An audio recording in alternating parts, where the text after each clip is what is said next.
میرے نبی پاک علیہ السلام کے غلام حضرت طارق بن عبداللہ رضی اللہ تعالیٰ عنہ فرماتے کلمہ پڑھنے سے پہلے ایک دفعہ ہمارا سارا قبیلہ تجارت کے لیے نکلا تھا، اور اس وقت منظر یہ ہوتا تھا کہ ہم اپنی عورتوں کو بھی ساتھ لے جاتے تھے۔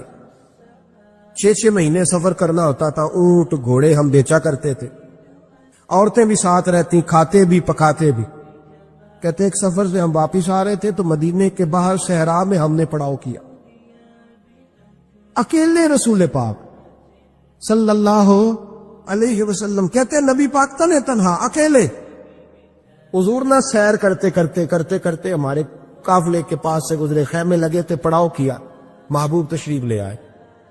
کہتے ہیں حضور سید عالم صلی اللہ تعالی وسلم تشریف لائے، کوئی قبیلے میں سے قافلے میں سے حضور کو جانتا نہیں تھا۔ ایک سرخ رنگ کا اونٹ تھا ہمارے سردار کا جو بکنے سے رہ گیا تھا، بڑا خوبصورت۔ کہتے ہیں نبی پاک کو پسند آ گیا۔ حضور پوچھنے لگے تم کون ہو؟ کہا جی مسافر ہے۔ کہاں سے آئے ہو؟ فلاں جگہ سے آئے ہیں۔ کس لیے آئے ہو؟ ہم تجارت کی غرض سے نکلے۔ اونٹ بیچو گے؟ بیچنا ہے۔ کتنے کا سودا طے ہوا؟ اس نے کہا اتنے لینے، حضور نے کہا اتنے دینے ہیں، بات طے ہو گئی۔ کہتے ہیں لگام حضور نے پکڑی اور فرمانے لگے وہ سامنے میرا شہر ہے جس کا نام مدینہ، وہ میرا شہر ہے، میں ابھی مدینے جاتا ہوں، اپنے غلام کو بھیجتا ہوں اور تمہیں آ کے نا قیمت دے جاتا ہے۔ محبوب گھوڑے کی لگام تھا، اونٹ کی لگام تھا، میں نکیل تھا، میں اونٹ تھا سرخ رنگ کا۔ حضور لے کے جب نکلے نا، تھوڑا سا چند قدم آگے گئے تو ان میں سے ایک شخص بولا، کہنے لگا سردار آپ سیانے لوگ ہیں، سمجھدار ہیں، اس شخص کا نام پوچھا آپ نے؟ قبیلہ پوچھا ہے؟ ایڈریس کا پتہ ہے کہاں رہتا ہے؟ اتنا قیمتی اونٹ دے دیا۔ وہ سردار بھی کہنے لگا، سارے کہنے لگے یار ان کی باتوں میں اتنی لذت تھی، ان کے گفتار و رفتار اتنی باوقار تھی، مزیدار تھی کہ ہوش ہی کوئی نہیں رہا۔ بھئی ہم پرانے تاجر ہیں، کبھی اس طرح کا سودا کیا ہی نہیں جس طرح کا آج ہو گیا۔ اوہو واقعی کچھ نہیں یاد رہا، کوئی سمجھ نہیں آئی۔ وہ ابھی نظر آ رہے ایک آدمی، دوڑ کے جاؤ، دوڑ کے اور جا کر کے نا ان سے کہو، بڑی جائز بات ہے، وہ ناراض بھی نہیں ہوں گے۔ ان سے ایک شخص کہو کہ بھئی اونٹ دے جاؤ، پیسے لے آنا اور اپنا مال لے جانا، دوڑ کے جاؤ۔ ایک شخص دوڑنے لگا تو سردار کی بیوی خیمے کے اندر تھی، پردے کے پیچھے سے بولی، کہنے لگی خبردار کوئی پیچھے نہ جائے، اگر پیسے مل گئے تو ٹھیک ہے، نہ ملے تو میں دے دوں، کوئی پیچھے نہ، کوئی نہ جائے پیچھے۔ سردار کہنے لگا تو جانتی ہے؟ کہنے لگی نہیں۔ کہا گارنٹی کیوں دے رہی ہے؟ تو کہنے لگی تم نے ان کا چہرہ نہیں دیکھا؟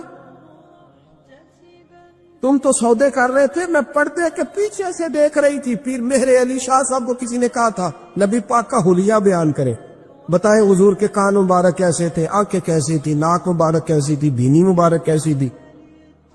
تو پیر مہر علی شاہ صاحب کہنے لگے کوئی مثل نہیں ڈھولن دی، کہنے لگے مجھ سے نہیں بیان ہوتا حضور کا حلیہ، کوئی مثل نہیں ڈھولن دی، تو چپ کر مہر علی، ایتھے جا لیو بولن دی، بس کر، تو بیان کر سکتا ہے؟ اتنی طاقت اعلیٰ حضرت نے کہا لم یاتی نذیر کپی ناظر مثلے تو نشد، پید آ جانا۔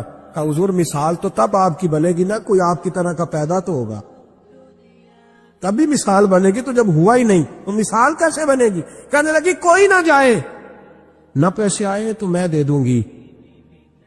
میں تو پردے کے پیچھے سے دیکھ رہی تھی، ان کے چہرے کا وقار دیکھا، ان کی آنکھوں کی روشنی دیکھی، ان کے لفظوں کا حسن دیکھا۔ تم 50 باتیں کرتے تھے، وہ ایک جواب دیتے، اور گنے چنے لفظ بولتے تھے، ان کی سادگی کا وقار دیکھا۔ جانے دو، نہ پیسے آئے تو میں دوں گی۔ کہتے حضور گئے، تھوڑی دیر کے بعد ایک کالے رنگ کا حبشی غلام آیا، پیسے بھی پکڑے اور اپنی چادر میں نا کھجورے باندھ کے تو پیچھے ڈالی ہوئی، اور دیہاتی لوگ پیچھے نہیں ڈال لیتے، کھجورے ڈال کے پیچھے۔ کہتے ہیں وہ آئے اور ان کی آنے کا انداز بھی بڑا نرالا تھا۔ کہتے ہیں وہ جھومتے جھومتے اللہ کا ذکر کرتے، اللہ الصمد کرتے پہنچ گئے، اور آگے کہنے لگے تم سے میرے نبی نے اونٹ خریدا؟ تم سے؟ کہا ہم سے خریدا ہے۔ کہنے لگے یہ تمہارے پیسے؟ اور پھر چادر کھول کے صحرا پہ بچھا دی، کہنے لگے یہ تمہارے پیسے، اور کھجورے کھاؤ، میرے نبی نے تحفہ بھیجا ہے، کھاؤ، حضور نے تحفہ بھیجا ہے۔ تو وہ سردار کی بیوی اوٹ ہٹا کے کہنے لگی اور کالے رنگ کے اکشی گلاب انہیں کھجوریں کھلا اور مجھے اس عزت والی ماں کا نام بتا جس کے گھر میں ایسا لال پیدا ہوا. انہیں کھجوریں کھلا اور مجھے اس عظمت والے باپ کا نام بتا جس کے گھر میں ایسا پھول کھلا ہے. وہ قبیلہ تو بتا تو صحیح وہ کون تھے. 2 گھڑیاں رکے ہیں پر خوشبوئی پھیل گئی ہے, رنگ ہی بدل گیا تار کوئی مثل نہ ڈھولن دی. تو چپ کر مہر علی ایتھے جا نہیں بولن دی. ایک روایت میری نظر سے گزری اور کیا ہی انداز ہے امام زرقانی نے لکھی. ایک صحابی ہیں حضرت ابو قرصافہ رضی اللہ تعالیٰ عنہ. حضرت ابو قرصافہ رضی اللہ تعالیٰ عنہ فرماتے میں چھوٹا تھا, میری اماں اور میری خالہ مجھے ساتھ لے گئی. میں نے کہا کہاں جانا ہے؟ کہنے لگے آؤ نبی پاک کا کلمہ پڑھنے جانا ہے. پڑھیے درود شریف صلی اللہ سارے پڑھیے, پھر پڑھیے ایک دفعہ صلی اللہ تعالی علیہ. حضور کا ذکر ہو تو فوراً درود پڑھنا چاہیے.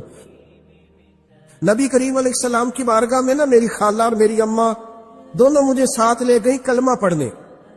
کہتے ہیں جب ہم حضور کی بارگاہ میں پہنچے کلمہ پڑھا واپس آئے تو میری اماں اور میری خالہ آپس میں بات کرنے لگی. میری خالہ کہنے لگی تو نے دیکھا ہے ان کا بولنا کتنا مزیدار.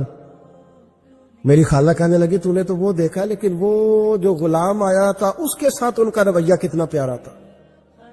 تو نے دیکھا جب وہ کھانا کھا رہے تھے تو پہلا خیال انہوں نے ہمارا کیا. بار بار وہ ان کا ذکر کرتی, کہتے آپس میں حضور کی شانیں بیان کرتی, میری اماں بھی میری خالہ بھی. بالآخر بات لمبی ہو گئی تو میری اماں بولی, کہنے لگی بس کر, ہم کتنی عظمتیں بیان کریں گے, مجھے تو 3 باتیں سمجھ میں آئی ہیں. کتنی؟ 3 باتیں مجھے سمجھ میں آئی ہیں. کہا وہ کیا؟ تو کہنے لگی ما رأینا مثل حاضر راجلی احسن وجہن ولا الکا صوبن ولا البنا کلامن. کہنے لگی مجھے تو 3 باتیں سمجھ میں آئی ہیں کہ نہ اتنا خوبصورت چہرے والا کوئی شخص دیکھا ہے اور نہ اتنے صاف کپڑوں والا کو دیکھا ہے اور نہ ہی اتنی میٹھی بولی بولنے والا کوئی دیکھا ہے. تینوں باتوں کی کمال ہے. ظاہری حسن بھی کمال, کپڑوں کی صفائی بھی کمال, اور رسول پاک کا بولنا بھی کمال, لب و لہجے میں مٹھاس بھی خوبصورتی والی. یہ اصل حسن ہے کہ ظاہرت بھی انسان بڑا منزہ ہو, باطنن بھی بڑا صاف ستھرا ہو. میرے رسول پاک علیہ الصلوۃ والسلام کا طریقہ مبارکہ پتہ کیا تھا؟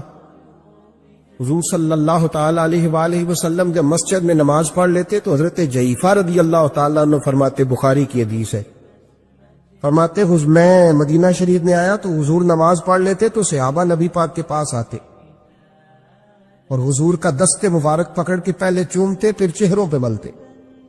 پہلے چومتے پھر چہروں پر. نبی پاک کے صحابہ حضور کے قدم بھی چوما کرتے, قدموں میں جھکا کرتے تھے. یہ تو بھائی اس وقت پتہ چلتا جب کسی سے پیار ہو جاتا. جب کسی بندے سے, میں اکثر مثال دیا کرتا ہوں اکثر, کہ کسی کا بچہ پیشاب کرے تو کہہ آتی ہے, الٹی آتی ہے, لیکن اپنا بچہ بالوں میں بھی کر دیتا ہے. پھر کوئی کہہ نہیں آتی چونکہ اپنا ہے نا, پیار ہو گیا ہے نا. اب وہ کیفیت جب کسی سے محبت ہو جاتی ہے نا تو کچھ چیزیں صرف سمجھنے کی نہیں, کچھ چیزیں ایسی ہوتی ہیں جو محسوس کرنے والی ہوتی. اس نے کہا تھا عشق ایک ڈھونگ ہے. میں نے کہا تجھے عشق ہو خدا کرے, پھر کوئی تجھے اس سے جدا کرے, تو اسے تسبیحوں پہ پڑھا کرے, تو اسی کا نام جپا کرے, تو گلی گلی پھرا کرے. پھر میں کہوں کہ عشق ایک ڈھونگ ہے اور تو نہیں کہا کر. پھر میں کہوں کہ عشق ایک ڈھونگ ہے اور تو. اس نے کہا تھا عشق ایک ڈھونگ ہے, تو میں نے کہا تجھے عشق ہو خدا کرے. بھائی یاد رکھو, جب انسان کو محبت ہوتی ہے تو پھر اس کے انداز بدل جاتے ہیں, اس کے طور طریقے تبدیل ہو جاتے ہیں. وہ میں اکثر ایک بات کہا کرتا ہوں, میں کہتا ہوں بچہ باہر سے برگر کھا کے آ جاتا ہے رات, اماں کہتی بیٹے روٹی کھا لو, کہنا دوسرا گوبھی پکائی میں نہیں کھانی. حالانکہ برگر کھا ہے, دور سے کھا ہے, تو اماں اس کو کہتی ہے پھر میں سوئیاں نہ بنا دو تھوڑی سی اپنے بیٹے کو, فٹافٹ چاول نہ تجھے ابال دوں, ساتھ میں باریک دال بنا دیتی. کہتا نہیں میری مرضی کا پکاتے ہی نہیں, میں نے نہیں کھا. ایسے اب ابا جو ہے نا, ابا وہ اماں کو سمجھا رہا, کہتا چھڈ پرا, بھوک لگے گی تھی آپ ہی کھا لے گا, تھوڑا ایڈی ٹینشن ہے ایمی پہ تینوں ستاندا ہے. اماں کیا کہتی ہے؟ کہتی نہیں مجھے نیند نہیں آ, کہ کھائے گا تو سکون آئے گا. اب اس کو آپ لاکھوں دلیلیں دیں کہ سیانا بیان ہے، بچہ نہیں ہے، 22 سال کا ہے، 24 سال کا، چھوڑ تو کیا کر رہی ہے؟ لیکن اماں کو کوئی سمجھا سکتا؟ کیوں نہیں سمجھا سکتا کہ اسے اپنے بیٹے سے پیار بڑھا؟ وہ کیا کرے، وہ مجبور ہے، اس کے دل کی کیفیت اس طرح کی ہے کہ کوئی دنیا کی طاقت اسے سمجھا سکتی؟ سوال ہی نہیں پیدا ہوتا کوئی اسے سمجھا سکے، یہ ممکن کیسے ہو، کیسے سکتا ہے؟ یہ محبت ہے میرے رسول پاک علیہ السلام کے صحابی حضرت جعفہ فرماتے میں حضور کی بارگاہ میں آیا تو صحابہ کیا کرتے، نبی پاک کا دست مبارک پکڑتے، پہلے چومتے پھر چہرے پہ ملتے، بخاری ہے۔ فرماتے میں نے کہا یہ کیا کر رہے ہیں؟ پھر اچانک میرا بھی دل کیا ذرا کر کے تو دیکھو، کچھ چیزیں چکھنے پہ پتہ لگتا ہے کتنی مزیدار ہے۔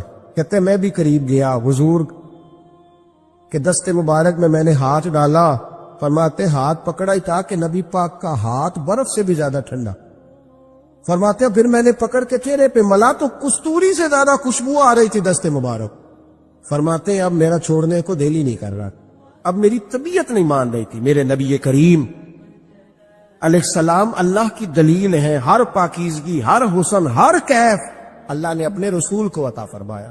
دنیا کی جتنی غلاظتیں تھیں جب کوئی حضور کے قریب جاتا تھا تو ساری غلاظتیں دور ہو جاتی۔ کما ارسلنا فیکم رسولا منکم یتلو علیکم آیاتنا ویزکیکم، اللہ فرماتے میرے محبوب تم پر میری آیتیں پڑھیں گے اور تمہیں پاک فرما دے، تمہاری ساری ناپاکیاں نبی پاک دور کر دے، ہر غلاظت تم سے دور ہٹ جائے۔ ایک صحابی ہے حضرت شیبہ بن عثمان رضی اللہ تعالی عنہ، وہ کہتے ہیں میرے والد کو اور میرے چچا کو مسلمانوں نے احد میں قتل کر دیا تھا، میرے دل میں بڑا غصہ تھا، بڑا جلال تھا کہ کبھی مجھے موقع ملے تو میں بدلہ لوں گا۔ کہتے فتح مکہ کے بعد نبی پاک علیہ السلام حوازن کی جنگ کے لیے نکلے، مجھے پتا چلا حضور جا رہے ہیں تو میرے اندر شعلے بھڑک رہے تھے انتقام کے۔ روز میں منصوبہ بندی کرتا، پلاننگ کرتا کہ کسی طریقے سے میں ان تک پہنچوں گا اور بدلہ لوں گا۔ کہتے ہیں نبی کریم علیہ السلام نہ حوازن کے لیے پہنچ چکے تھے، فرماتے میں بھی جنگ میں جا کے شریک ہو گیا اور میں نے طریقہ اس طرح کا اختیار کیا کہ کسی طریقے میں حضور تک پہنچ جاؤں۔ سمجھ آ رہی ہے میری بات کی؟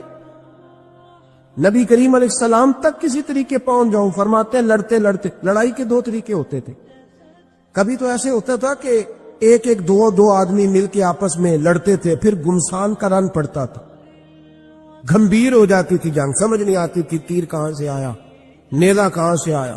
فرماتے جب گمسان کا رن پڑا نا، مجھے موقع مل گیا، میں حضور کے قریب پہنچ گیا۔